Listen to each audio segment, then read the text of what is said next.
Hello, welcome to विज्ञान। तो आज की इस वीडियो में हम लोग ये समझने जा रहे हैं कि ऐसा कौन कौन सा फैक्टर्स होते हैं जो इंटरनल रेजिस्टेंस को अफेक्ट करते हैं। तो इसे समझने के लिए हमें पहले समझना होगा कि इंटरनल रेजिस्टेंस क्या होता है। तो जब एक सेल से करंट पास होता है तो उस सेल के पास अपना एक ऐसा प्रॉपर्टी होता है जो उस करंट को अपोज करता है, और वही अपोज करने की टेंडेंसी को हम क्या बोलते हैं, इंटरनल रेजिस्टेंस बोलते हैं। तो जब यहाँ पे एक सेल को आप एक सर्किट में कनेक्ट करेंगे तो यहाँ पे क्या होगा, करंट फ्लो होना शुरू करेगा।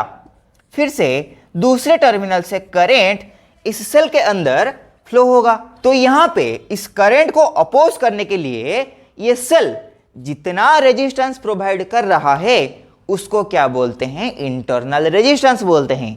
तो इंटरनल रेजिस्टेंस हमारा मेनली इन्हीं चारों फैक्टर्स पे डिपेंडेंट है। तो इन सब को पढ़ने के लिए हमें पहले इसका स्ट्रक्चर के बारे में समझना होगा। तो ये जो सेल होता है ये जनरली दो तरह का मटेरियल से बना हुआ होता है।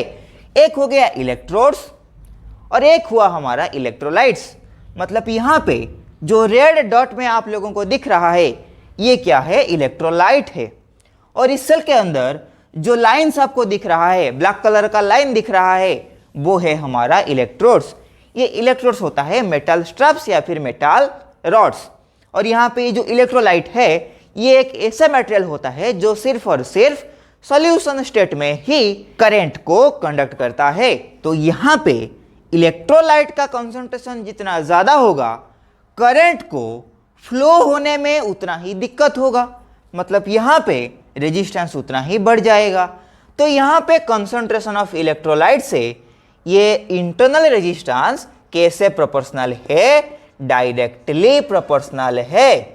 ठीक है, तो फिर बात करते हैं हमारा डिस्टेंस बिटवीन इलेक्ट्रोड्स।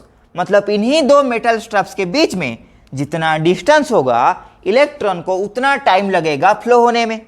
मतलब करंट को रेस्पेक्टिव टाइम लगेगा, ज़्यादा टाइम लगेगा, करंट क्या होगा, धीमा पड़ जाएगा। तो इसीलिए रेजिस्टेंस बढ़ जाएगा। आप लोगों को पता है ओम्स लॉ से, ओम्स लॉ क्या होता है, V = IR। यहाँ से अगर आप करंट का फॉर्मूला निकालोगे आपको मिलेगा V/I।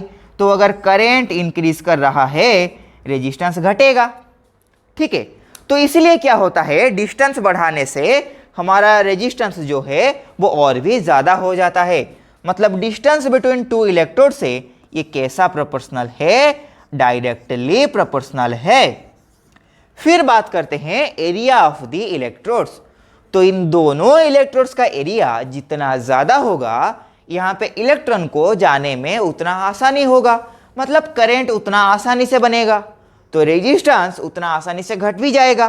तो यहाँ पे करंट बढ़ रहा है, रेजिस्टेंस कम होगा। तो यहाँ पे एरिया ऑफ द इलेक्ट्रोड से इंटरनल रेजिस्टेंस हमारा कैसे प्रोपोर्शनल है, इनवर्सली प्रोपोर्शनल है। ठीक है, फिर बात करते हैं हमारा टेम्परेचर पे। तो जब आप टेम्परेचर को बढ़ाओगे तो ये इलेक्ट्रॉन क्या करेगा, थर्मल एनर्जी को गेन करके अपना काइनेटिक एनर्जी बढ़ा लेगा, जिसकी वजह से इलेक्ट्रॉन और भी तेजी से मूव करेगा और करंट ऑपोजिट डायरेक्शन में उतना ही तेज फ्लो करेगा। तो यहाँ पे रेजिस्टेंस क्या हो रहा है, कम हो रहा है, करंट ऊपर जा रहा है, रेजिस्टेंस नीचे आएगा, मतलब रेजिस्टेंस घट रहा है। तो टेम्परेचर को बढ़ाने से रेजिस्टेंस क्या होता है, घटता है। मतलब ये टेम्परेचर से इनवर्सली प्रोपोर्शनल है। इसके अलावा इंटरनल रेजिस्टेंस जो होता है वो और भी एक फैक्टर पे डिपेंड करता है और उस फैक्टर का नाम है टाइम। क्या, टाइम? ये टाइम पे कैसे डिपेंडेंट है? कहने का मतलब ये है कि जैसे जैसे एक सेल से आप करंट निकालते जाओगे उसका रेजिस्टेंस उतना ही ज़्यादा होगा।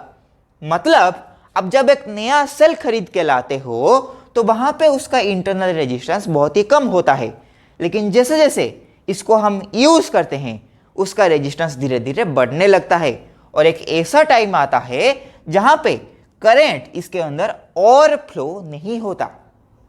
तो इसीलिए ये सेल क्या हो जाता है, डैमेज हो जाता है और हमें दोबारा एक नया सेल खरीद के लाना पड़ता है। तो आई होप आज की इस वीडियो में जो इन्फॉर्मेशन हम लोगों ने शेयर किया है ये आपके लिए हेल्पफुल रहा होगा। तो ऐसे ही एक और इंटरेस्टिंग टॉपिक के साथ मिलते हैं हमारा नेक्स्ट वीडियो में।